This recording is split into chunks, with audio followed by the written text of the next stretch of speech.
Social pharmacy diploma pharmacy का last subject. इस class में एग्ज़ाम के लिए एक ही क्लास में पूरा ओवरव्यू हो जाएगा। ऐसा कैसा आपको एग्ज़ाम में याद आएगा, कहीं ना कहीं जाकर आप 30-40 नंबर डायरेक्ट इसी से कवर कर लोगे। ठीक है, तो थोड़ा सा स्क्रीन पे बने रहना, पूरा कवर हो जाएगा आपको। ठीक है, तो सोशल फार्मेसी फार्मासिस्ट का सोसाइटी में क्या रोल है, दवाइयों को कैसे यूज करें, कैसे साइड इफेक्ट से बचे। तो पहला टॉपिक इसमें introduction to social pharmacy. Social pharmacy है क्या, तो use of medicine in society, जिससे थेराप्यूटिक आउटकम बढ़े, साइड इफेक्ट कम हो, उसको हम सोशल फार्मेसी कहते हैं। ठीक है, तो social pharmacy deals with role, provision, regulation, use of medicine in society या कम्युनिटी। ठीक है, समाज में, सोसाइटी में दवाइयों का कैसे यूज किया जाता है, उसका यूज करने का तरीका क्या है जिससे वो ज्यादा इफेक्टिव, जिससे उसके साइड इफेक्ट कम हो। मेन क्वेश्चन है इसमें, scope of social pharmacy, pharmacist का क्या रोल है पब्लिक हेल्थ में। पहला है patient counselling and education. Pharmacist क्या करता है, लोगों की काउंसिल कराता है दवाई देते समय, कैसे उसको यूज करें, खाने के पहले ले, खाने के बाद में ले, टेट्रासाइक्लिन को दूध के साथ नहीं ले, आई ड्रॉप को इतने दिन में यूज कर ले, उसके बाद फेंक देना चाहिए, इरिटेशन हो रहा था ऐसा होगा, ऐसे साइड इफेक्ट ये होगा, लोगों को एजुकेट करना। मेडिकेशन थेरेपी मैनेजमेंट, दवाई देने के बाद पेशेंट को फायदा हो रहा है कि नहीं हो रहा, वो ऑब्जर्व करना। प्रोमोटिंग एडहेरेंस, डॉक्टर ने बोला कि आपको एंटीबायोटिक है 5 दिन लेना है, दिन में 2 बार लेना है, तो उसको एडर करवाना है, 5 ही दिन लेना, 2 दिन लेगा तो फिर आपको दवाई असर नहीं करेगी, आपका इन्फेक्शन ठीक नहीं होगा। हेल्थ एजुकेशन, बीमारी से बचने के बारे में समझाता है, एजुकेट करता है, मलेरिया से कैसे बचे, कोविड से कैसे बचे। पब्लिक हेल्थ पॉलिसी, लोगों के लिए हेल्थ पॉलिसी बनाता है कि दवाइयों का कैसे यूज करें, है ना। गवर्नमेंट के साथ में कोलैबोरेशन में काम करता है। Prevention of disease and medication safety, बीमारी से बचने के तरीके, एड्स से कैसा बचा जाए, ठीक है, मलेरिया से कैसा बचा जाए, कोविड से कैसा बचा जाए, दवाइयों को सेफली कैसे यूज कर, research and training, clinical trial वगैरह होता है, वहाँ फार्मासिस्ट का इंपॉर्टेंस है, लोगों को ट्रेनिंग देने में इंपॉर्टेंस है। ये पूरा स्कोप ऑफ फार्मेसी और रोल ऑफ फार्मासिस्ट कहलाता है। तो पहले टॉपिक के अंदर स्कोप ऑफ फार्मेसी और फार्मासिस्ट का क्या रोल होता है, इस पे क्वेश्चन बहुत आएगा। ये हमको लिखना है चार्ट बना के, बराबर मैंने बोला था आपको, बीच में एक गोला बनाना, वहाँ लिखना है स्कोप ऑफ फार्मेसी, और जो हेडिंग्स हमने पढ़ी पहले इनको यहाँ पर लिखो, फिर उसको एग्जाम में अच्छे से समझाओ। अगला आता है various dimension, determinants and health indicator. तो डायमेंशन ऑफ हेल्थ, हेल्थ क्या होता है, तो शारीरिक, मानसिक और सामाजिक रूप से स्वस्थ होना क्या कहलाता है, हेल्थ कहलाता है। ठीक है, तो हेल्थ क्या है, तो complete physical, mental and social wellbeing, शारीरिक, मानसिक, सामाजिक रूप से स्वस्थ होना हेल्थ है। हेल्थ के 5 डायमेंशंस है। पहला था फिजिकल हेल्थ, शारीरिक रूप से कैसे स्वस्थ रहेंगे, जब हमारे बॉडी के सारे ऑर्गन बराबर काम करे, सारे ऑर्गन बराबर ग्रोथ करे, तो हम बोल देंगे फिजिकल हेल्थी। मेंटल हेल्थ किसको बोलते हैं, हमको इमोशनल, साइकोलॉजिकल या सोशल वेलबींग, मानसिक रूप से, ठीक है, हम स्वस्थ है तो उसको मेंटल हेल्थ कहते हैं। सोशल हेल्थ किसको बोलते हैं, समाज में या लोगों के साथ प्रॉपर एडजस्ट कर पा रहे, किसी से जेलेसी नहीं है, घृणा नहीं है, उसको हम सोशल हेल्थ कहते हैं। और पर्पसफुल लाइफ को हम स्पिरिचुअल हेल्थ बोलते हैं, हम मानव है, इंसान है, हमारा क्या उद्देश्य है, हमने जन्म क्यों लिया, तो कुछ जीवन में ऑब्जेक्टिव होना चाहिए। ठीक है, जानवरों जैसा खाया पिया सोया, ये हमारा उद्देश्य नहीं होना चाहिए। तो ये हेल्थ के डायमेंशन कहलाते हैं। ठीक है, अगला इसमें determinant of health. Determinant of health या स्वास्थ्य को प्रभावित करने वाले कारक, हमारा स्वास्थ्य किन चीजों पर निर्भर करता है, तो फैक्टर कंबाइंड टुगेदर, ठीक है ना, ठीक है, टू अफेक्ट द इंडिविजुअल और कम्युनिटी, हमारे स्वास्थ्य को कौन कौन से कारक प्रभावित करते हैं, या हमारे समाज को कौन से कारक प्रभावित करते हैं उनके स्वास्थ्य को। ठीक है, तो पहला तो हेरिडिटी, हमारा स्वास्थ्य हमारे पेरेंट्स पे डिपेंड करता है। कुछ मानसिक रोग जो होते हैं जिनकी वंशानुगति होती है, डायबिटीज, हाइपरटेंशन भी आजकल बच्चों में ट्रांसमिट हो जाता है। एनवायरमेंटल, हम जहाँ रह रहे हैं वहाँ का वाटर पॉल्यूशन, एयर पॉल्यूशन कैसा है, ज्यादा है तो हम बीमार हो जाएंगे। लाइफ स्टाइल, हम कहाँ क्या खाते क्या पीते, स्मोकिंग करते, ड्रग्स लेते तो बीमार हो। इकोनॉमी, पैसा है तो इन्फेक्शन कम होंगे, वैक्सीन लगवा लेंगे, पैसा नहीं है तो गरीब लोगों को इन्फेक्शन बहुत होते हैं। बट जो रिच पीपल होते हैं उनको हार्ट की बीमारियां, शुगर की बीमारी ज्यादा होती है, क्योंकि फिजिकल एक्टिविटी कम है। एजुकेशन, पढ़ा लिखा इंसान थोड़ा सा हाइजीन मेंटेन करता है, लोगों को स्वास्थ्य के बारे में जागरूक करता है। न्यूट्रिशन, हम क्या खाते हैं, ज्यादा खाओगे तो बीमार हो जाओगे, कम खाओगे तो बीमार हो जाओगे। विटामिन की डेफिशिएंसी सारी लिख सकते हैं इसमें, ज्यादा खाया, साल्ट ज्यादा खाया तो हार्ट की बीमारी, बीपी बढ़ जाएगा, लिपिड ज्यादा खाया तो हो जाए, शुगर ज्यादा खाएंगे डायबिटीज हो जाएगा। तो बैलेंस डाइट लेना। ऑक्यूपेशन, हम क्या काम करते हैं, हमारा व्यवसाय क्या है, ठीक है। फिर हेल्थ सर्विसेज, गवर्नमेंट ने क्या क्या सर्विसेज प्रोवाइड कर, हॉस्पिटल कितने हमारे एरिया में, उसको हम हेल्थ सर्विसेज बोलते हैं। ठीक है, तो ये हमारे स्वास्थ्य को प्रभावित करते हैं, ये सारे फैक्टर। फिर इनको थोड़ा थोड़ा समझाना है। फिर आता है इंडिकेटर ऑफ हेल्थ, लगभग डिटरमिनेंट जैसा ही, पर इंडिकेटर का सूचक, कहाँ से सूचना मिलती है कि हम हेल्दी है या नहीं है।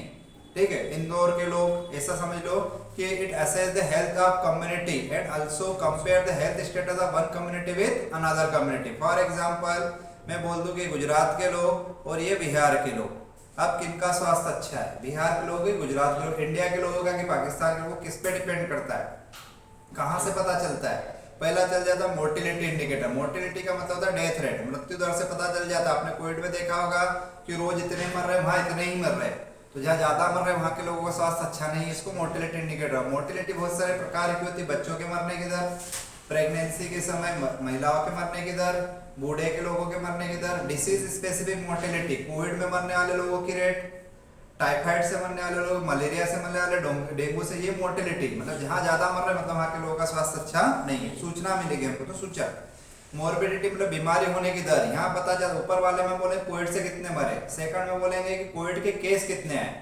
मरा भले ही नहीं हो, स्वास्थ्य तो प्रभावित हुआ उससे, तो हम बोलते हैं कि इस साल हमारे देश में इतने टीबी के पेशेंट आए, दूसरे देश में कम आए, इंदौर में इतने, वहां कम है, गुजरात में ज्यादा है, बिहार में कम है, या बिहार में कम है, गुजरात। तो मोर्बिडिटी, बीमारी होने की दर। न्यूट्रिशनल स्टेटस इंडिकेटर, क्या खाते क्या पीते हैं, जैसे हरियाणा के लोगों के ले लो, ठीक है, पंजाब के लोग, उनका हेल्थ देखो, फिजिकल हेल्थ बहुत अच्छा है ना, दूध मक्खन वगैरह न्यूट्रिशन अच्छा है, तो शारीरिक रूप से मजबूत है, वहां से सबसे ज्यादा एथलेट्स निकलते हैं हरियाणा से। Health care delivery indicator, government ने क्या सुविधाएं दे रखी है, प्राइवेट सेक्टर में कितने हॉस्पिटल है, क्या है, डॉक्टर कितने, पॉपुलेशन नर्स रेशियो कितना है, बेड रेशियो। कोविड में किसी स्टेट में बेड मिल ही नहीं रहे थे, किसी में ज्यादा मिल रहे थे, तो जहाँ मिल जाते थे वहां के लोग स्वास्थ्य अच्छा। यूटिलाइजेशन रेट, गवर्नमेंट ने तो सर्विस दे रहे, लोग यूज कर रहे हैं, जैसे वैक्सीनेशन गवर्नमेंट ने फ्री में दे रखा है, मिशन इंद्रधनुष, यूनिवर्सल वैक्सीनेशन प्रोग्राम पर लोग लगवाएंगे नहीं तो बीमार रहेंगे। फिर आता है एनवायरमेंट इंडिकेटर, एक्यूआई लेवल आपको पता होगा, ठीक है, एयर क्वालिटी इंडेक्स हो गया, दिल्ली के लोगों में हेल्थ की दिक्कत आएगी क्योंकि वहां पर पॉल्यूशन ज्यादा हो रहा है। Social and mental health indicator और सोशो इकोनॉमी, ये इंडिकेटर, इनसे पता चल जाता है कि वहां के लोगों का स्वास्थ्य अच्छा है या नहीं है। ठीक है, तो पहले टॉपिक के अंदर आप देखो, जिन टॉपिक को बोल्ड कर रखा उनको अच्छे से पढ़ना, ठीक है। तो फार्मासिस्ट के रोल, इसको फिर डिटरमिनेंट पे क्वेश्चन, इंडिकेटर को जस्ट हेडिंग याद करके फिर उसको थोड़ा समझा के आना। नेशनल हेल्थ पॉलिसी और national health mission. National health policy क्या होती है, तो गवर्नमेंट ने हेल्थ पॉलिसी बना रखी लोगों के स्वास्थ्य में सुधार के लिए, ठीक है, उसको हमको नेशनल हेल्थ पॉलिसी बोलते हैं। इनिशिएटिव आए, अब नेशनल है तो किसकी पॉलिसी है, सेंट्रल गवर्नमेंट की है, लोगों के हेल्थ को सुधार के लिए। इसके मेन ऑब्जेक्टिव है कि लोगों को अच्छे स्वास्थ्य सर्विस मिले, डिसेबिलिटी कम हो, मोर्बिडिटी कम हो, मोर्टिलिटी मृत्यु दर कम हो, बीमारियां कम फैले, न्यूट्रिशनल स्टेटस इंप्रूव हो जाए, लाइफ एक्सपेक्टेंसी बढ़े, ज्यादा दिन चले। तो 83 में 92 में बहुत सारी गवर्नमेंट ने पॉलिसी बनाई, एड्स कंट्रोल, मलेरिया कंट्रोल, ये कंट्रोल करते, उसको हम नेशनल हेल्थ पॉलिसी कहते हैं। National health program, national health program के बारे में जान, नेशनल वापस वही किसके प्रोग्राम है, सेंट्रल गवर्नमेंट के, ठीक है। तो गवर्नमेंट ऑफ इंडिया ने कुछ प्रोग्राम बनाए, क्यों बनाए, इसके ऑब्जेक्टिव वही है, लोगों का लाइफ एक्सपेक्टेंसी बढ़ जाए, कम से कम बीमार हो, ज्यादा दिन जिए, बीमारियां कम हो, ठीक है, बीमारी होने की दर कम हो, मृत्यु दर कम हो जाए। तो दो प्रोग्राम चलाया गवर्नमेंट ने 2005 में, national rural health mission, NRHM और एनईएचएम। रूरल मतलब ग्रामीण लोगों के स्वास्थ्य में सुधार के लिए, बाद में अर्बन लोगों के स्वास्थ्य सुधार। इनके मेन ऑब्जेक्टिव क्या थे इस प्रोग्राम के, reduce mortality and maternal and infant mortality, महिलाओं की मरने की दर, जो प्रेगनेंसी टाइम में मर जाती है, 100 में से 10 महिलाएं मर जाती होगी, एनीमिया हो जाए, जो भी होता, बच्चे नवजात शिशु की मरने की दर क्या हो जाए, कम हो जाए, फर्टिलिटी रेट कम हो जाए, बहुत सारे बच्चे पैदा हो रहे हैं, पॉपुलेशन बढ़ रही है, तो उसके लिए ये चलाया। इसमें परिवार नियोजन के साधन, कॉन्डोम, कॉपर टी, नसबंदी फ्री में हो जाती है। फिर to prevent and reduce mortality, morbidity, communicable disease कम फैले, हार्ट की बीमारियां कम हो, तो इन सबको रेगुलेट करने के लिए नेशनल हेल्थ मिशन बनाया गया।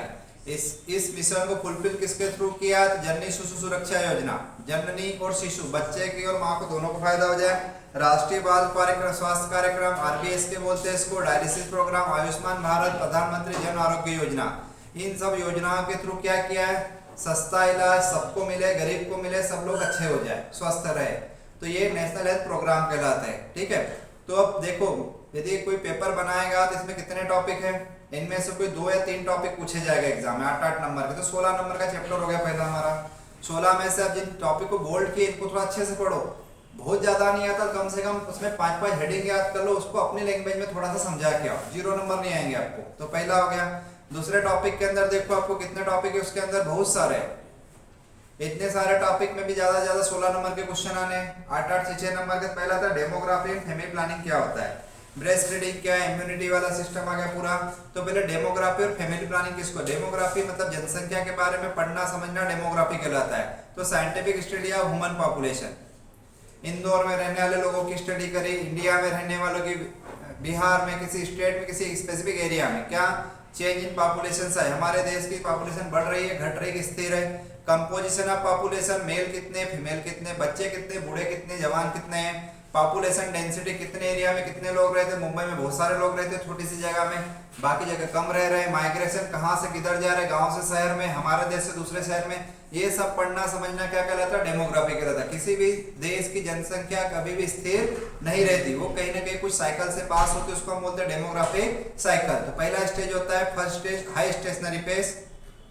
अब वर्ड बजाय स्टेशनरी मतलब फिक्स मतलब कांस्टेंट, न जनसंख्या बढ़ेगी न जनसंख्या घटेगी।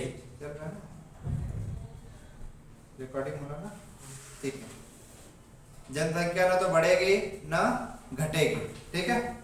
तो हमारा देश 1920 तक स्टेट में था, पर हाई का मतलब क्या है, हाई बर्थ रेट और high death rate. Death rate भी ज्यादा थी, बर्थ रेट भी ज्यादा थी।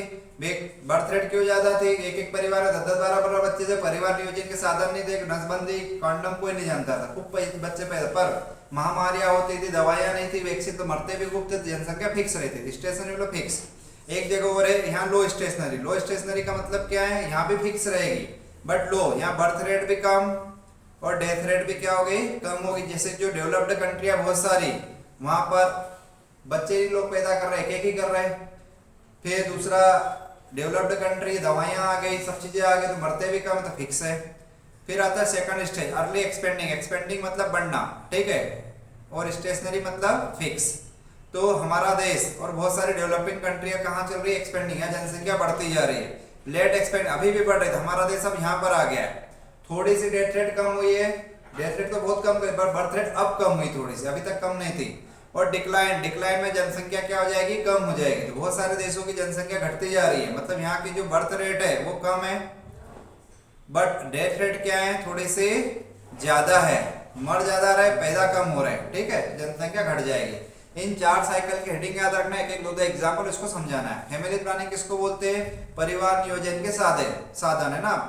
प्रेगनेंसी के बीच में गैप रखना फैमिली प्लानिंग कहलाता है। परिवार में कितने बच्चे हो उसको फैमिली प्लानिंग कहते हैं। इसके मेन ऑब्जेक्टिव क्या है, अनवांटेड बर्थ को हटाना, अभी बच्चे पैदा नहीं करना है। जब जरूरत करना है, मान लो 35 की एज में शादी हुई, बोले 2 बच्चे करना, कर लो, फिर बाद में होंगे नहीं, ये भी प्लान है। 2 बच्चों के बीच में गैप होना चाहिए कम से कम 5 साल की, माँ भी स्वस्थ बच्चे भी स्वस्थ।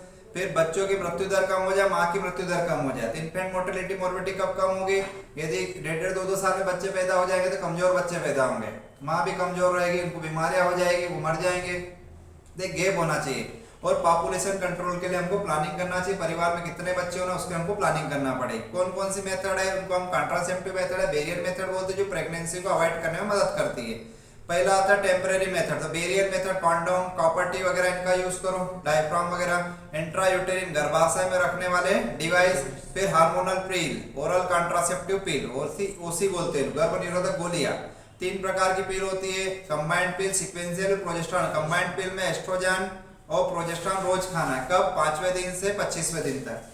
कंबाइंड मतलब हर टेबलेट में एस्ट्रोजन भी होगा, प्रोजेस्टेरॉन भी होगा। सीक्वेंशियल पिल में क्या करते हैं, पहले एस्ट्रोजन खाना है, फिर बाद में एस्ट्रोजन और प्रोजेस्टेरॉन दोनों खाना है, तो उसको कंबाइंड और सीक्वेंशियल पिल, सीक्वेंस है, पहले एस्ट्रोजन फिर एस्ट्रोजन प्रोजेस्टेरॉन दोनों खाना है पीरियड आने के बाद, ठीक है, 5वें दिन से 25वें दिन तक। फिर प्रोजेस्टिन अलोन, केवल प्रोजेस्टेरॉन खाना है, एस्ट्रोजन खाना नहीं। कुछ फीमेल्स को एस्ट्रोजन सेंसिटिव कुछ प्रॉब्लम है, उनको नहीं दे सकते। इनसे क्या होता है, तो ऊपर की 2 मेथड में ओवरी से ओवम का मैच्योरेशन और सिक्रेशन बंद हो जाता है, पर आखिरी वाले में क्या होता है, प्रोजेस्टिन अलोन में वहाँ गर्भाशय के अंदर की जो थिकनेस होती है, एंडोमेट्रियम मोटी हो जाती है, यहाँ के लिक्विड गाढ़ा हो जाता है, अंडा होता है फैलोपियन ट्यूब में, तो अंडे तक स्पर्म नहीं पहुंच पाता प्रोजेस्टेरॉन ज्यादा लेने से, ठीक है। ये 3 तरीके। पोस्ट कॉन्सेप्शन मेथड, यदि प्रेगनेंसी आएगी तो फिर अबॉर्शन करवाना पड़ सकता है। फिर आता है परमानेंट मेथड, सर्जिकल मेथड है, नसबंदी करवा लो, ऑपरेशन करा लिया तो मेल स्टेरिलाइजेशन, पुरुष नसबंदी, फीमेल स्टेरिलाइजेशन मतलब महिला नसबंदी, ठीक है। इसमें क्या करते हैं, अब ट्यूबेक्टॉमी में क्या किया, फेलोपियन ट्यूब को बांध दिया, ठीक है, इसको बांध दो यहाँ पर कट करके, तो आगे ओम जाएगा ही नहीं। ये ट्यूब को बांध देते हैं ट्यूबेक्टोमी। और मेल के अंदर क्या होता है, टेस्टिस से ऊपर कौन ले जाता है, स्पर्म को वासा डिफरेंस ले जाते हैं, तो वास डिफरेंस को बांध देते हैं, उसका नाम क्या हो गया, वासेक्टॉमी। इसके अलावा कुछ और मेथड, बच्चे पैदा होने के तो सेक्स को अवॉइड करें, फिर स्पर्म का इजैकुलेशन नहीं करें, कुछ मेथड्स होती थी। इतनी मेथड के थ्रू हम प्रेगनेंसी को अवॉइड कर सकते हैं। ये दो पे से क्वेश्चन आना ही आना, या तो फैमिली प्लानिंग पे आएगा, नहीं तो फिर डेमोग्राफिक साइकिल पे आएगा। दो में से आएगा। ये तो थोड़ा थोड़ा पढ़ो, आप ज्यादा नहीं पढ़ पाओ तो कम से कम 8 में से 6 नंबर 7 नंबर तो ले आए। और अच्छा करना तो थोड़ा और ज्यादा पढ़ ले।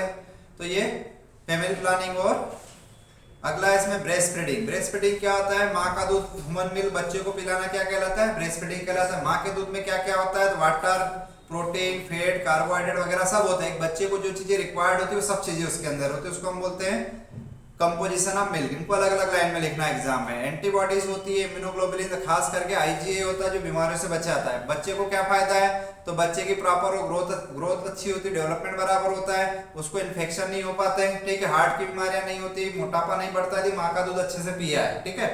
माँ को क्या फायदा है, तो प्रेगनेंसी के टाइम पे आप देखोगे तो महिलाओं के अंदर वेट बढ़ जाता है, फैट बढ़ जाता है। तो फीडिंग करवाने से ब्रेस्ट है ना, कैंसर के चांसेस कम हो जाते हैं, ओरियन कैंसर के चांसेस कम हो जाते हैं, उसका कोलेस्ट्रॉल कम हो जाता है, डायबिटीज बीपी कम हो जाता है। जो फैट प्रेगनेंसी के टाइम पे ज्यादा हो गया था वो बाद में क्या हो जाएगा, कम हो जाए। तो ब्रेस्ट फीडिंग होता क्या है, तो माँ का दूध बच्चे को पिलाना। ब्रेस्ट मिल्क के अंदर क्या क्या होता है, उसका कंपोजिशन, बच्चे को क्या फायदा है, मदर को क्या। बड़े नोट्स के अंदर देखो तो वो डिटेल मिलेगा, पर पहले थोड़ा थोड़ा याद रखो इसमें, ठीक है। नेक्स्ट इसमें इम्यूनिटी। इम्यूनिटी किसको बोलते हैं, रोग प्रतिरोधक क्षमता, बीमारियों से लड़ने की क्षमता को हम क्या कहते हैं, इम्यूनिटी। इम्यूनिटी दो प्रकार की, नेचुरल और एक्वायर्ड। नेचुरल इम्यूनिटी हर किसी के अंदर एक समय के हिसाब से डेवलप होती चली जाएगी, ठीक है। ये किस पे डिपेंड, एज पे।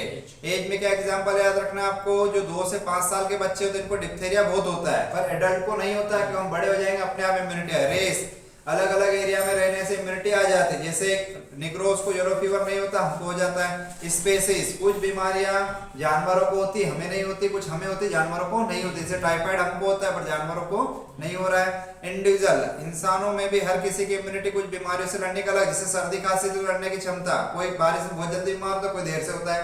ये 4 एग्जाम्पल इसके। फिर एक्वायर्ड, जब जरूरत पड़ेगी तब इम्यूनिटी शरीर बनाएगा। एक्टिव में क्या होता है, जब कोई एंटीजन बॉडी में जाता है तो शरीर एंटीबॉडी बना लेता है, उसको एक्टिव बोलते हैं। बट किसी को बनाई बनाई एंटीबॉडी किसी से मिल जाए उसको क्या बोलते हैं, हम पेशिव बोलते हैं। बनी बनाई 2 तरह से मिलती है, नेचुरल और आर्टिफिशियल।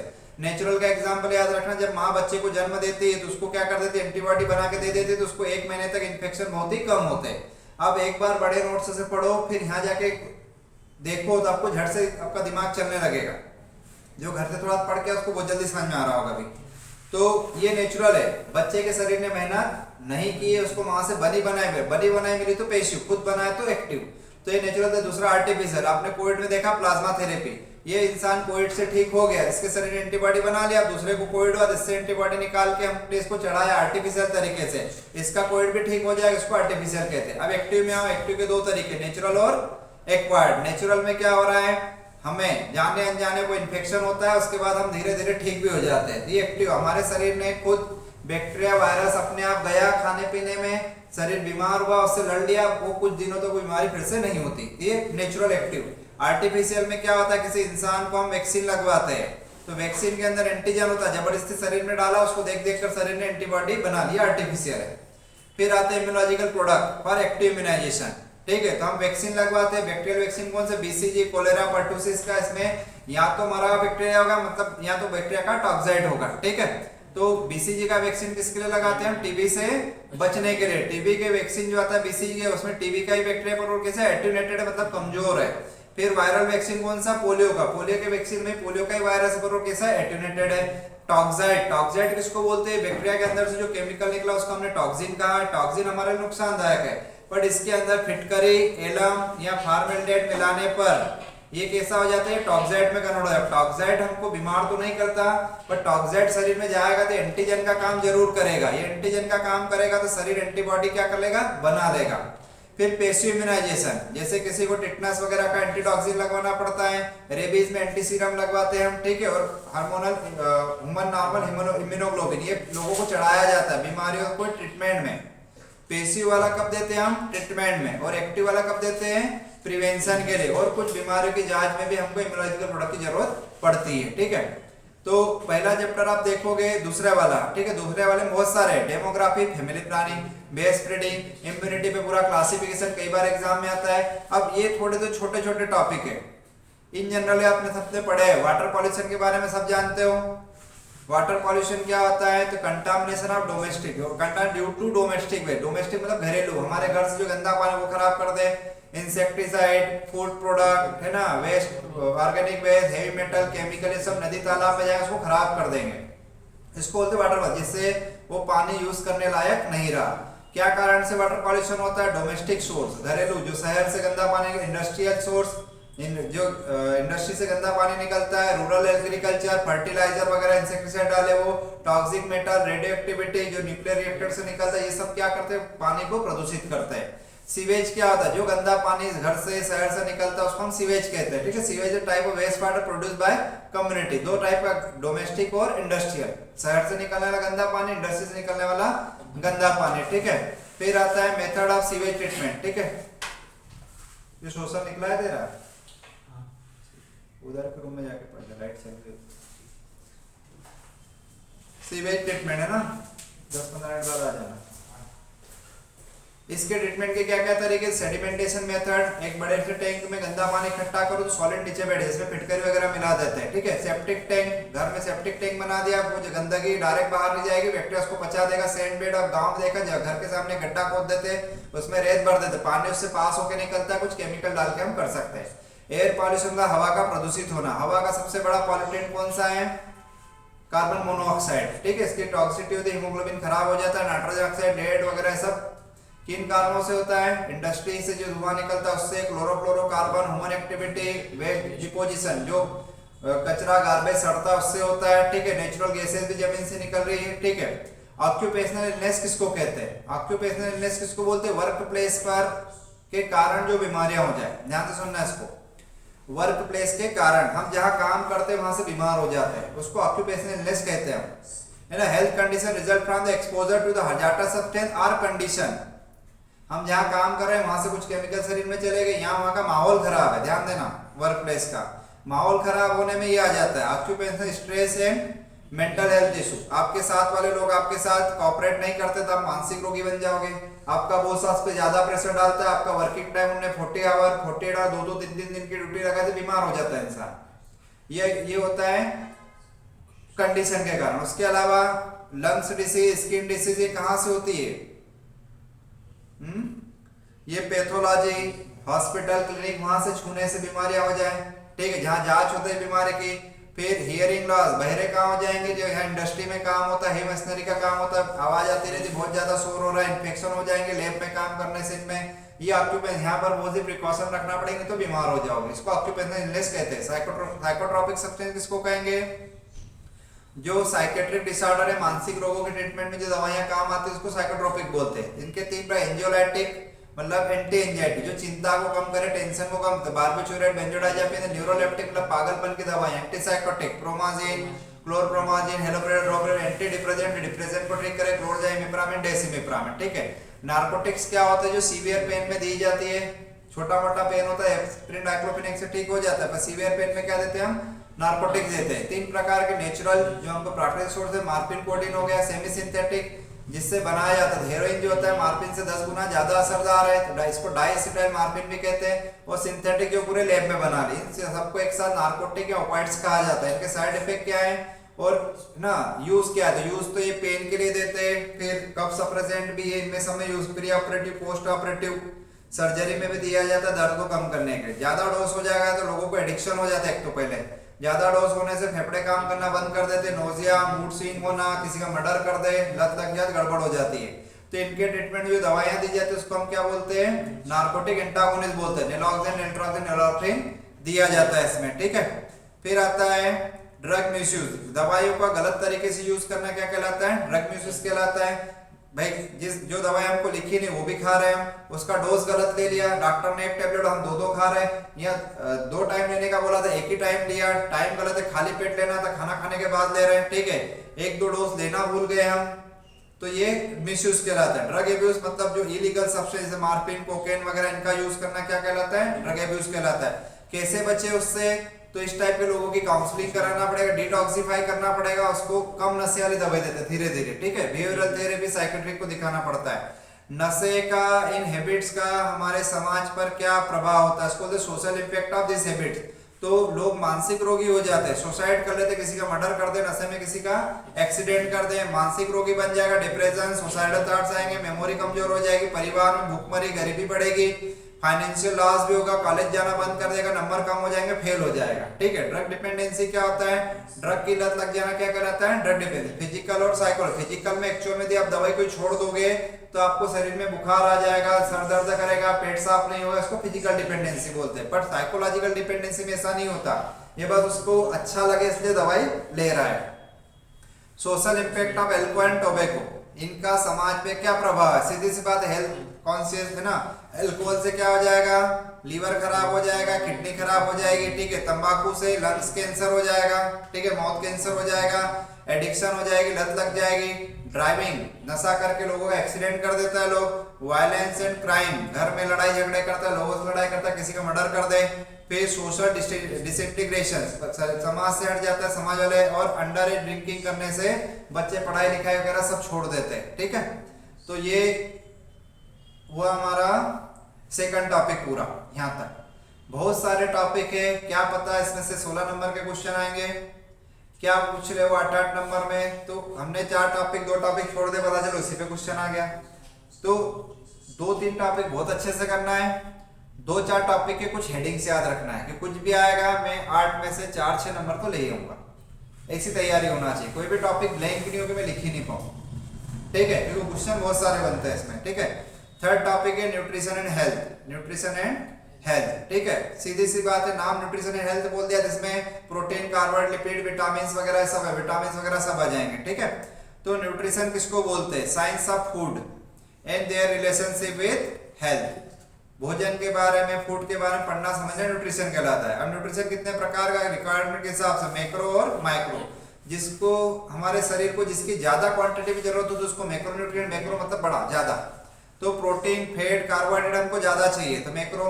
माइक्रो जिसको शरीर की को जिसकी कम रिक्वायरमेंट हो तो उसको माइक्रो न्यूट्रिएंट बोलते हैं, जैसे विटामिन ए, डी के, मिनरल्स, आयरन वगैरह इसको कम चाहिए, पर चाहिए जरूर, नहीं तो बीमार हो जाएंगे।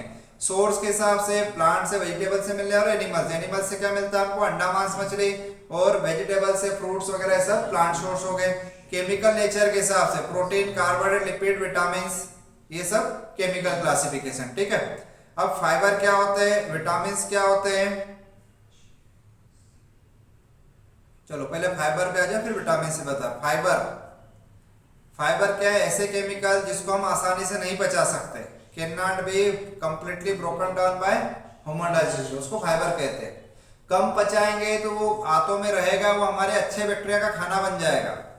मैंने बोला था बैक्टीरियल फ्लोरा, माइक्रोफ्लोरा हमारे इंटेस्टाइन में होना चाहिए, ठीक है। ये नहीं पच रहा है तो अच्छे बैक्टीरिया उसको पचाएंगे, वो अच्छे बैक्टीरिया का फूड होता है फाइबर, ठीक है। तो फाइबर है dietary fibre, plant derived food, can not be completely broken down by human digestive system, ठीक है। जैसे दो सॉल्युबल और इनसॉल्युबल, एप्पल, नट्स वगैरह, बीन्स, बनाना, ये सब फाइबर है। इससे पेट अच्छा रहता है, कब्ज नहीं होता, अच्छे बैक्टीरिया बढ़ जाते हैं, इंटेस्टाइन मजबूत रहती है, इम्यूनिटी बढ़ती है। अच्छे बैक्टीरिया रहेंगे ज्यादा तो खराब वाले बैक्टीरिया को बढ़ने नहीं देंगे। क्या फायदा होगा इससे? कोलेस्ट्रॉल कम हो जाएगा, डाइजेशन इंप्रूव होगा, आंतों की मूवमेंट अच्छी रहेगी, ठीक है। इन्फेक्शन होने के चांसेस कम हो जाएंगे, पाइल्स नहीं होगा, कब्ज नहीं होगा, ये फायदे फाइबर के। Fortification of food, fortification of food का मतलब समझते हो? जो बाजार में मान लो जो पैकिंग वाला मिल्क आता है, ठीक है, इस मिल्क की बॉटल में कुछ और न्यूट्रिशन चीजें, न्यूट्रिएंट्स चीजें मिला दी, इस मिल्क का इंपॉर्टेंस बढ़ गया, इसको बोलते हैं हम fortification of food. Process of adding several essential vitamin, mineral, other nutrition to commonly consume food. जो हम खाना खा रहे हैं, जो भी फूड प्रोडक्ट आ रहे हैं, उनके अंदर थोड़ा सा और चीजें मिलाने से उसकी फूड वैल्यू क्या आगे बढ़ गई। जैसे पाउच का दूध आता है, उसमें भी कुछ चीजें क्या करते हैं, ऐड कर दे, मटर डेयरी का, अमूल का, ये तो उसकी वैल्यू क्या होगी, थोड़ी सी और बढ़ा दी, जिससे आपको बीमारियां नहीं होगी, आप हेल्दी रहेंगे, ठीक है। तो न्यूट्रिशनल डेफिशिएंसी को कम करने के लिए जो जनरल फूड यूज किए जा रहे हैं, उसके अंदर कुछ जरूरी चीजें ऐड करने से उसकी न्यूट्रिशनल वैल्यू बढ़ जाती है, जिससे हमको फायदा हो जाता है, ठीक है।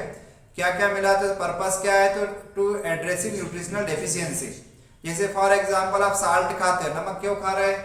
साल्टी टेस्ट हो जाए, सोडियम क्लोराइड मिल जाए, पर उसके अंदर क्या मिला दिया, आयोडीन मिला दिया, तब आपकी आयोडीन की डेफिशिएंसी कम हो गई। ठीक है, पब्लिक हेल्थ प्रमोट करने के लिए, न्यूट्रिशनल क्वालिटी उसकी इंप्रूव करने के लिए हमको उसको फोर्टिफाई करना पड़ता है। ठीक है, फिर आता है बैलेंस डाइट। बैलेंस डाइट किसको बोलते हैं, ऐसा खाना, संतुलित आहार जिसमें बराबर क्वांटिटी में, एडिक्वेट बोला मैंने, ज्यादा नहीं, कम भी नहीं होना, ज्यादा भी नहीं होना, तो adequate amount of carbohydrate, protein, fat, vitamin, mineral, सब चीजें होना चाहिए हमारी डाइट में, उसको बोलते हैं बैलेंस डाइट। बैलेंस डाइट अच्छी होगी तो हमको कुपोषण नहीं होगा। इसलिए हमारे घर में सुबह दाल भी बनती है, चावल भी बनते हैं, हरी सब्जी बनती है, दूध भी पीते, फिर मल्टीग्रेन्स खाते थे पहले, बाजरा भी खाते थे, ज्वार भी खाते थे, मक्का भी खाते थे, गेहूं भी खाते, सब थोड़ा थोड़ा खाते थे। लोगों ने गेहूं खाना शुरू किया, उन चीजों को छोड़ दिया तो न्यूट्रिशनल वैल्यू कम हो गई, जिससे लोग बीमार होने लग गए। तो थोड़ा थोड़ा हमको सब खाना चाहिए। यदि हम बैलेंस डाइट नहीं लेंगे तो हमको क्या हो जाएगा, कुपोषण है, मालन्यूट्रिशन। मालन्यूट्रिशन का मतलब होता है बॉडी को बराबर न्यूट्रिशन नहीं मिलना, क्वासी वर्क और मरासमस के टाइप, प्रोटीन की कमी, स्किन बहुत ही पतली रहती है, इम्यूनिटी कम हो जाती है, शरीर में स्वेलिंग आ जाती है, हमको दूसरी बीमारियां लग जाती है। फिर ये कुछ मिनरल्स है, इनकी कमी से हमको बीमारी होती है, आयरन की कमी से गाइटर, आयरन की कमी से एनीमिया। सोडियम का सिंबल क्या है, Na।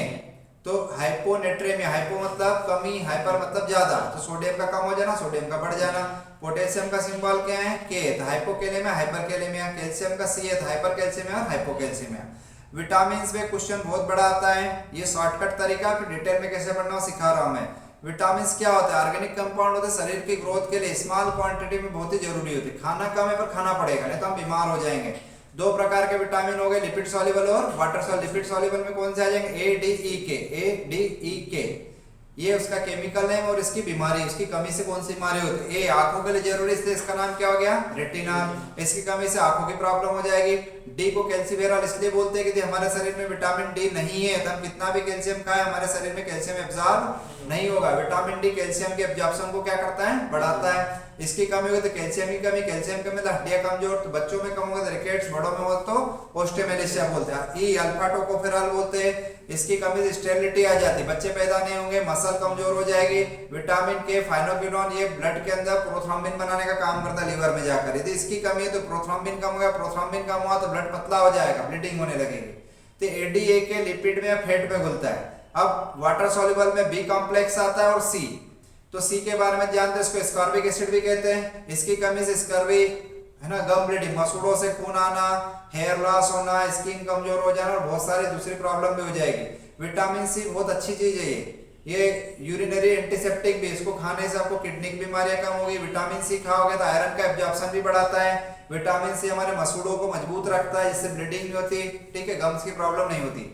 अब बी के बहुत सारे टाइप, B1 को थायमिन बोलते हैं, इसकी वजह से बेरी बेरी भूख नहीं लगेगी, वेट लॉस हो जाएगा, ठीक है। B2 riboflavin, B3 niacin, nicotinic acid, इसकी कमी से पेलेग्रा हो जाता है। इसके 3D वाले सिस्टम में डर्मेटाइटिस, डायरिया और डिमेंशिया, 3D याद रखना।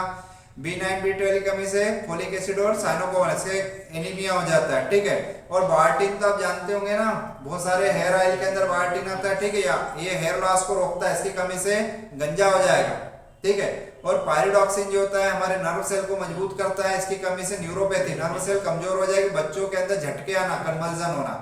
तो इसको आप शॉर्टकट रट्टा में जो अच्छा लगे वो पढ़ो।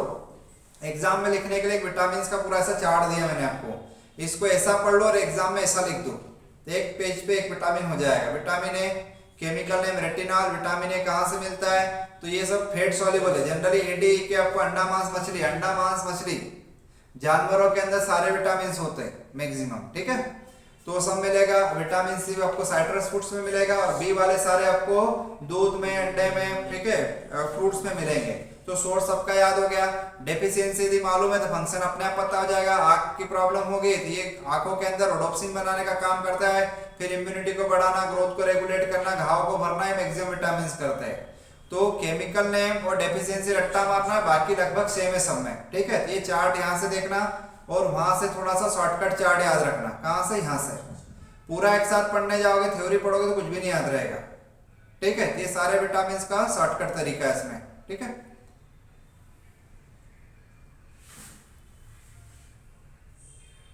नेक्स्ट इसमें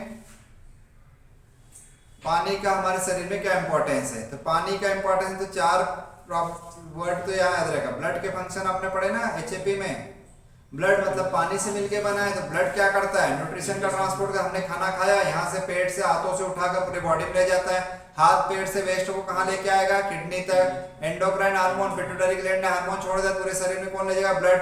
O2 CO2 वगैरह गैसेज का ट्रांसपोर्ट कौन करता है, ब्लड मतलब पानी। इसके अलावा बॉडी का टेम्परेचर मेंटेन करना, पसीना निकाल के इलेक्ट्रोलाइट का बैलेंस, कब्ज को रोकता है, पानी नहीं होगा तो कब्ज हो जाएगा, मल सूख जाएगा। तो ये ब्लड के वाटर के फंक्शन, ठीक है। पानी की कमी डिहाइड्रेशन कहलाता है। डिहाइड्रेशन क्यों होता है, डायरिया, वोमिटिंग, एक्सेसिव स्वेटिंग, ज्यादा यूरिन आना, बुखार आ जाना, शरीर गर्म, पानी की कमी। पानी की कमी हो तो क्या हो जाएगा, बीपी कम हो जाएगा हमारा, ठीक है, ड्राई माउथ हो जाएगा, मसल कमजोर, मसल क्रैम्प, मरोड़ आना, चक्कर आना, कमजोरी आ जाएगी, हेडेक होगा। वाटर का शरीर में ज्यादा हो जाना वाटर डिटॉक्सिकेशन कहलाता है। ज्यादा हो गया, ज्यादा होने से इलेक्ट्रोलाइट डाइल्यूट हो जाएंगे। जैसे मान लो सोडियम तो इतना ही है अभी 135 से लेकर 145 के बीच में होता है मिली पर लीटर, पर पानी ज्यादा हो गया तो सोडियम डाइल्यूट हो गया, सोडियम डाइल्यूट हुआ, पोटेशियम डाइल्यूट हुआ तो हमको ब्रेन की प्रॉब्लम, हार्ट की प्रॉब्लम हो जाएगी, ठीक है।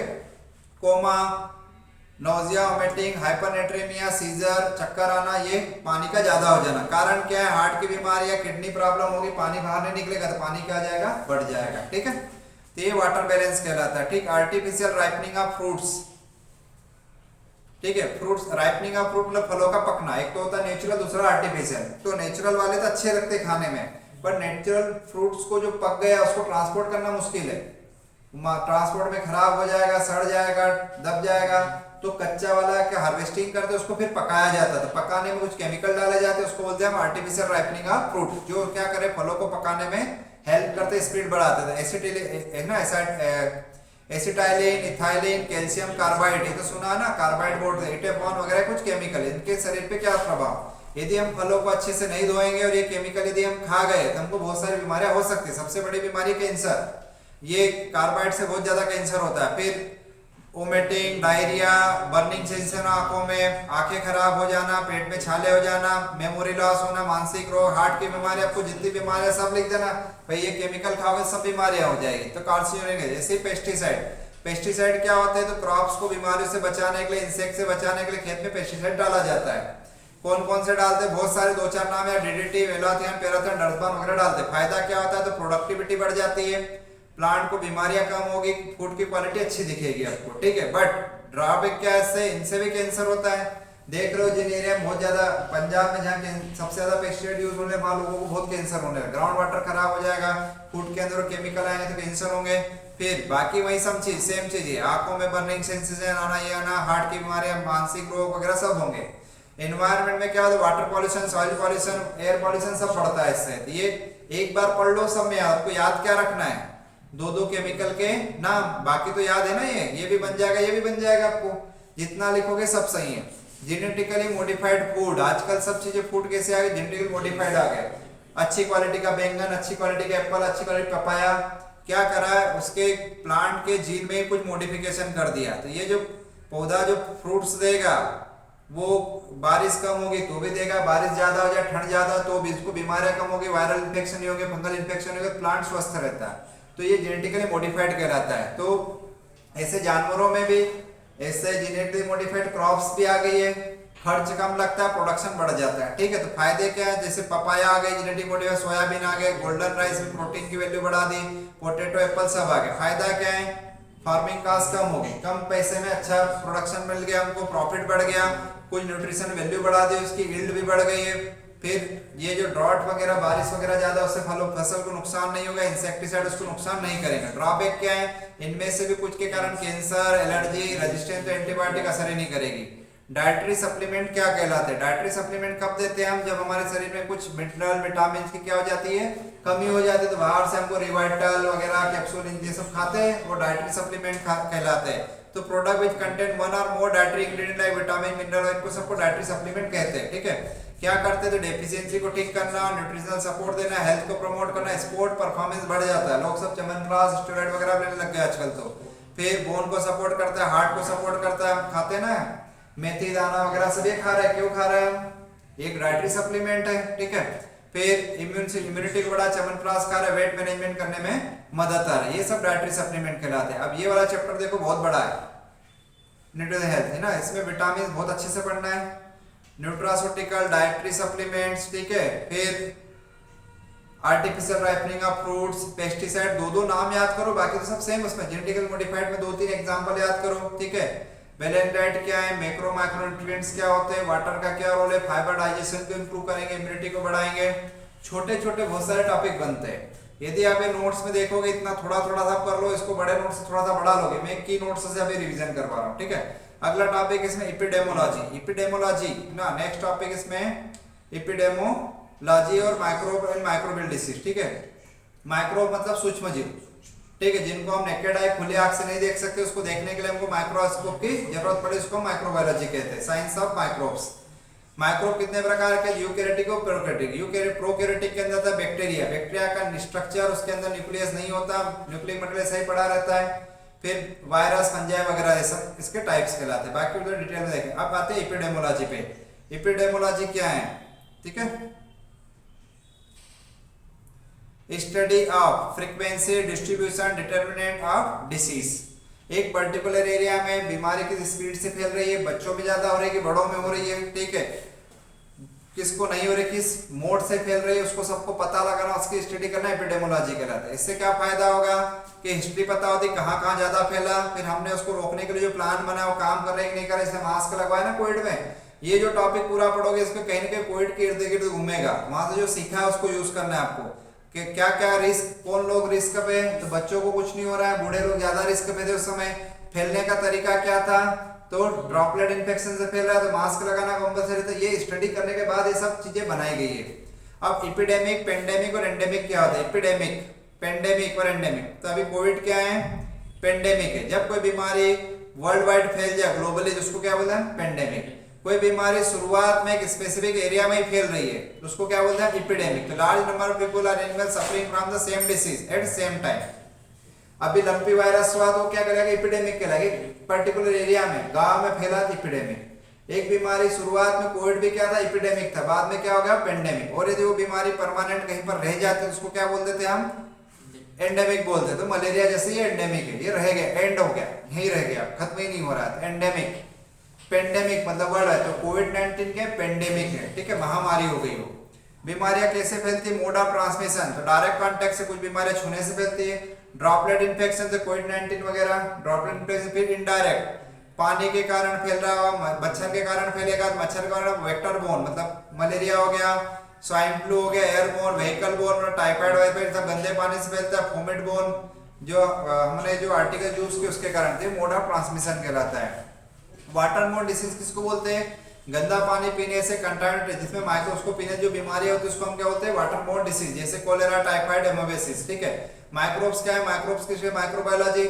माइक्रोब कितने प्रकार है जिनको हम नहीं देख सकते, ठीक है, क्लासेस, प्रोकैरियोटिक और यूके। प्रोकैरियोटिक में बैक्टीरिया, प्रो मतलब फाल, जिसके अंदर न्यूक्लियस नहीं होता उसको हम प्रोकैरियोटिक। अब बैक्टीरिया का अलग अलग मार्फोलॉजी के बेस पे, कोकाई मतलब गोल, बेसिली मतलब लंबे, है ना, और विब्रो मतलब कॉमासेप्ट, स्पाइरली सर्पिलाकार, माइक्रोब्लास्ट जिसके आसपास सेल वॉल नहीं होती। Gram staining, gram positive, gram positive bacteria की सेल वॉल मोटी होती है, ग्राम नेगेटिव की सेल वॉल पतली होती है। फिर ऑक्सीजन जिसको चाहिए वो हो गया एरोबिक, जिसको ऑक्सीजन नहीं चाहिए उसको एनएरोबिक बोलते हैं। प्रोकैरियोटिक के अंदर अलगी, प्रोटोजोआ, ईस्ट वगैरह सब आ जाते हैं। और वायरस एक अलग ही चीज है, ये लिविंग और नॉन लिविंग के बीच की कड़ी है। वायरस क्या होते हैं, तो न्यूक्लिक मटेरियल जो होता है वो प्रोटीन और लिपिड के अंदर बंद रहता है। दो प्रकार के virus, DNA virus, RNA virus. Virus में या तो डीएनए होगा नहीं तो आरएनए होगा, दोनों एक साथ कभी नहीं होता, ठीक है। तो वायरस, डीएनए वायरस का एक एग्जाम्पल वेरिसेलोसिस है, जिससे चिकन पॉक्स होता है। बाकी जो आप जानते हो मैक्सिमम क्या है, आरएनए वायरस है, ठीक है। तो ये वायरस के कुछ एग्जाम्पल, ठीक है। अब इसमें कुछ बीमारियां हैं, इन बीमारियों पे थोड़ा सा ध्यान देना।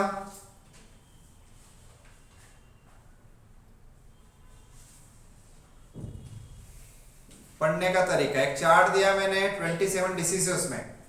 शुरुआत में रेस्पिरेटरी इन्फेक्शन, ये चिकन पॉक्स वगैरह सब क्या है, रेस्पिरेटरी इन्फेक्शन है, मतलब ये फैलते कहां से है, रेस्पिरेटरी ट्रैक्ट से जाते हैं शरीर में।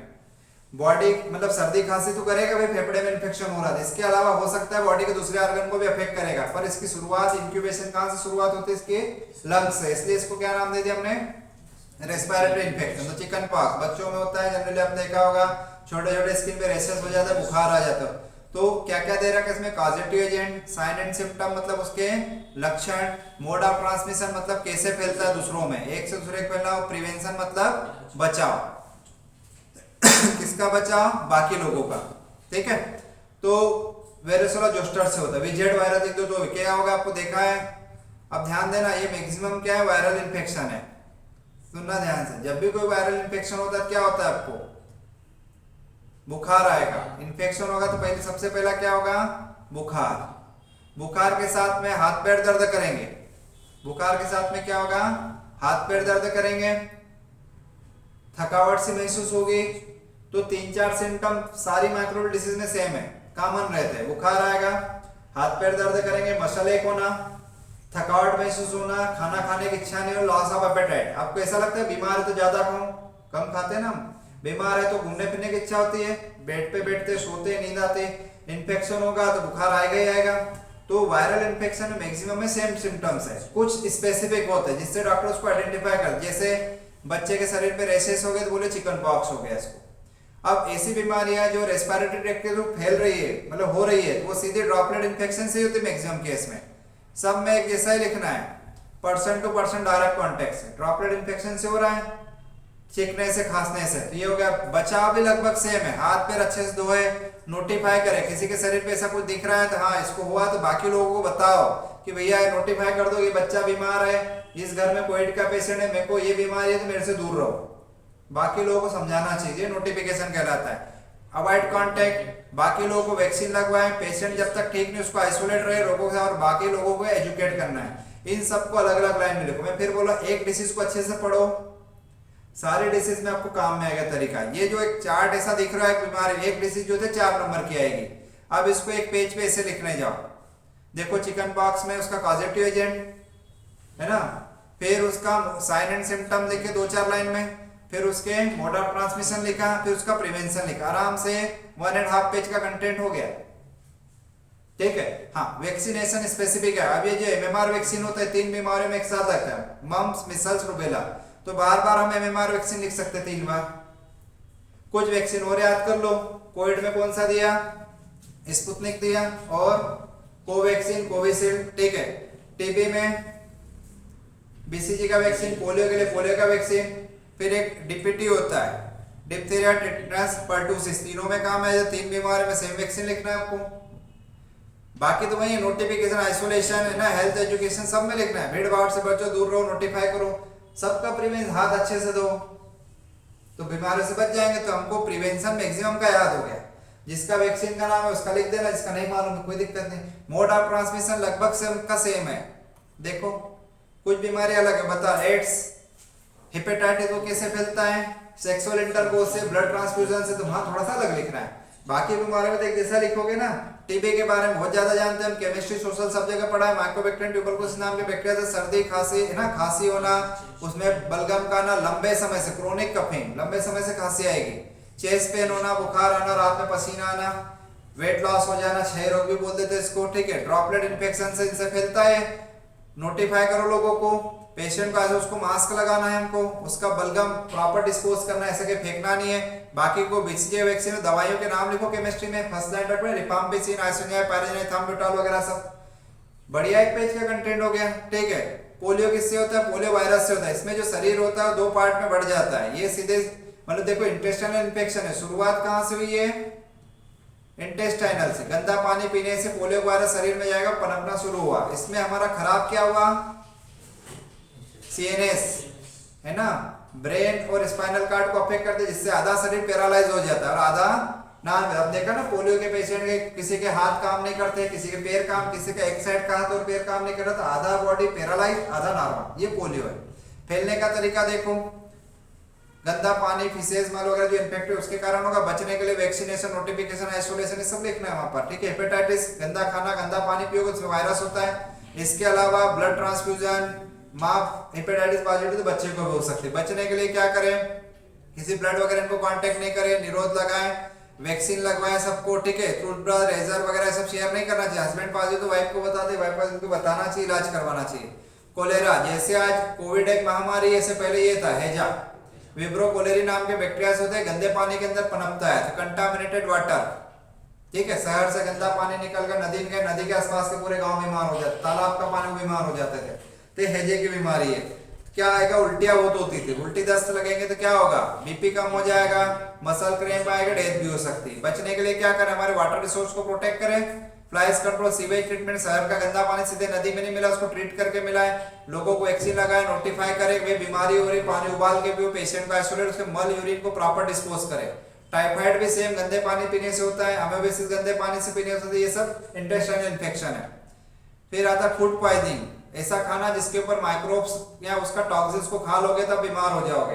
कोई एक सिंगल माइक्रोब नहीं हो सकते, बहुत सारे माइक्रोब हो, बहुत सारे प्रकार के हो सकते हैं। उल्टी दस्त इसमें भी लगेंगे, ठीक है, तो डायरिया, वोमिटिंग, डिहाइड्रेशन वगैरह हो जाएगा इसमें। तो कंटेंट फूड खाने के कारण होता है। क्या करना चाहिए, फूड सैनिटाइज करो, प्रोटेक्ट करके रखो, कवर करके रखो, रेफ्रिजरेटर में रखो।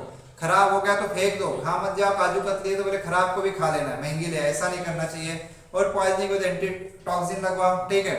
मलेरिया, मलेरिया जो होता है मच्छर के काटने से होता है, फीमेल एनाफिस मॉस्किटो के कारण मलेरिया के जो प्रोटोजोआ होते हैं इस मच्छर के अंदर होता है। तो ये चार प्रकार, Plasmodium falciparum, Plasmodium vivax, oily malaria, ये सबसे ज्यादा बीमारियां जो डेथ होती है वो किससे होती है, फाल्सीपेरम से। और मलेरिया में क्या लक्षण आते हैं सबको पता है, ठंड लगना, बुखार आना है ना, सर दर्द करना, पेट दर्द करना, भूख नहीं लगना, इससे नोजिया वोमिटिंग आएगा। बचने के लिए लोगों को नोटिफाई करो भैया मलेरिया बहुत फैल रहा है। फिर पेशेंट को आइसोलेट रखो, बाकी लोग साथ सोएगा, इसको मच्छर काटा, उसको काटा, उसको हो जाएगा। दवाइयाँ खाओ, मच्छर भगाओ, है ना, डीडीटी वगैरह छिड़काते हैं हम, मॉस्किटो नेट लगा के सो, लोगों को एजुकेट करो, ठीक है। फिर आता है टिटनस। टिटनस किससे होता है, क्लोस्ट्रिडियम टिटेनी नाम के माइक्रोब से होता है। टिटनस में क्या होता है, जो रस्टी मेटल होती है, खुरदरी रफ सरफेस वाली, ठीक है, और जिसपे जंग लगा रहता है उस पे क्या होता है, वो अंडे दे देता है क्लोस्ट्रिडियम टिटेनी के। जब हमारे पैर में ये कील चुभ जाएगी तो ब्लड के कांटेक्ट में आएंगे और ये फैलना शुरू हो जाएंगे। जिसको टिटनस हो जाता है उसको स्पाज्म, जा मसल, एक्सेसिव स्वेटिंग, बुखार, मतलब किसी को भूत लग जाएगा ना, ऐसे सिम्टम्स आएंगे, जकड़न होगी पूरे शरीर में, मरोड़ आएगी। फिर सफोकेशन होगा, सांस लेने में दिक्कत होगी, निगलने में दिक्कत होगी, ब्रीदिंग प्रॉब्लम, हार्ट रेट में दिक्कत, मतलब पूरे शरीर में तकलीफ बहुत ज्यादा होती है। क्या करना चाहिए, सैनिटाइजेशन, हाइजीन, साफ सुथरे रहे। फिर वैक्सीन लगवा ले, टिटनस का वैक्सीन आता है, ट्रीटमेंट, और हमारे घाव वगैरह सबको क्लीन करके रखो, मिट्टी के बैक्टीरिया अंदर घुसे तो इन्फेक्शन हो सकता है। लेप्रोसी, कुष्ठ रोग, इसमें डेप्सोन दिया जाता है, मालूम है सबको। एड्स HIV वायरस से होता है। ह्यूमन इम्यूनोडेफिशिएंसी वायरस एक निट्रो वायरस है, इसको सेक्सुअली ट्रांसमिटेड डिसीज भी कहते हैं एड्स को, ठीक है। इसमें क्या होता है, इम्यूनिटी कम हो जाती है, इम्यूनिटी कम होगी तो हमको दूसरे इन्फेक्शन हो जाते हैं, उसके कारण इंसान की डेथ भी हो जाती है। इनको एड्स होता है उसमें मैक्सिमम लोगों को टीबी भी हो जाता है साथ में, क्योंकि इम्यूनिटी कम होगी, क्योंकि जो वायरस होता है ये इम्यून सेल्स के अंदर मल्टीप्लाई होता है। इम्यूनिटी कम दूसरे इन्फेक्शन होंगे और इंसान की डेथ हो जाती है उसमें। तो अपॉर्चुनिस्टिक इन्फेक्शन हो जाता है इसमें। कैसे फैलता है, sexual contact with infected person, किसी मेल या फीमेल को उसके साथ संबंध में हो जाए, content, syringe, needle, blood transfusion, मां पॉजिटिव तो बच्चे को हो सकता है। बचने के लिए हस्बैंड पॉजिटिव वाइफ उसको बता देना चाहिए, निरोध कंडोम का यूज करना चाहिए, सीरीन का यूज नहीं करें। फिर रेजर वगैरह सब शेयर नहीं करें, एजुकेट करें लोगों को, दवाइयां खाएं, ठीक है। अभी एड्स डे गया ना अभी 1-2 दिन पहले, ठीक है। तो ये कुछ बीमारियां, अब आपको जो अच्छा लगे वो पढ़ो इसमें से। 27 डिसीज एग्जाम में क्या आएगी, थोड़ा जनरल नॉलेज होना चाहिए। एड्स, हेपेटाइटिस का बचाव फैलना लगभग सेम दिख रहा है आपको, तो याद क्या करना है, कॉजेटिव एजेंट। और कॉजेटिव एजेंट याद करने का तरीका देखो, मैक्सिमम में तो क्या लगा हुआ है, वायरस ही है, ये याद हो गया, पोलियो वायरस ऐसे करके। अब बाकी का आप देखो, जैसे डिप्थेरिया तो उसका नाम कोरोनिबैक्टीरियम डिप्थेरी, वुपिंग पर्टुसिस तो क्लोस्ट्रिडियम पर्टुसिस, टीबी तो माइकोबैक्टीरियम ट्यूबरकुलोसिस, टाइफाइड तो साल्मोनेला, टाइफाइड टिटनी तो क्लोस्ट्रिडियम टिटेनी, टिटनस। मैक्सिमम के नाम में उसका कहीं ना कहीं उसका नेम मिलता है, जैसे अपने फार्माकोनोमिक ड्रग याद करी थी, जिनको हाईलाइट किया उनको अच्छे से कर लो, जिसकी स्पेलिंग इजी उनको याद कर लो पहले, तो काम हो जाएगा अपना इसमें। तो आपको ये कॉजेटिव एजेंट याद रखना है, बाकी तो क्या होगा, सिम्टम्स जानते हैं, थोड़े बहुत फैलने का तरीका हम जानते हैं, प्रिवेंशन एक बार पढ़ लो तो लगभग सब डिसीज में जैसा ही लिखना है हमको, 2-4 वैक्सीन के नाम याद कर लो, आराम से बन जाएगी। आप उसमें दिन भर घुसे रहोगे तो कुछ नहीं होगा, ठीक है। तो ये ठीक है। अब इसका लास्ट चैप्टर है हेल्थ सिस्टम। हेल्थ सिस्टम क्या है, health system deliver health care services, जो हमको हेल्थ रिलेटेड सर्विस प्रोवाइड उसको हम हेल्थ सिस्टम बोलते हैं। नेशनल हेल्थ प्रोग्राम, अब नेशनल हेल्थ किसने लॉन्च किया, ये सेंट्रल गवर्नमेंट के प्रोग्राम है। क्या ऑब्जेक्टिव है, वापस नहीं, मोर्टेलिटी कम करना, मृत्यु दर कम करना, बीमारी होने की दर कम कर देना, बीमारियों से बचाना, कम्युनिकेबल संक्रामक रोग, अभी हमने जो पढ़ी है सब बीमारी क्या है, सब communicable disease, transmit from one person to another, AIDS, hepatitis, cholera, सब कम्युनिकेबल है।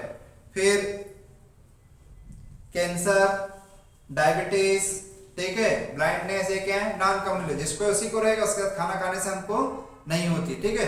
तो कम्युनिकेबल, नॉन कम्युनिकेबल सारी बीमारियों से हम बच जाए, ठीक है, पॉपुलेशन बढ़े नहीं, लोगों के न्यूट्रिशन स्टेटस अच्छा हो जाए, ज्यादा दिन जिए, ये मेन ऑब्जेक्टिव, ये एनएचपी में भी लिखना है, मतलब नेशनल हेल्थ पॉलिसी में भी, प्रोग्राम में भी, और दूसरी जगह भी। कौन कौन से प्रोग्राम चलाए पहले पढ़ के हम, आरबीएस के, बच्चों के स्वास्थ्य में सुधार के लिए, मिशन इंद्रधनुष किसके लिए चलाया, वैक्सीनेशन प्रोग्राम है, पहले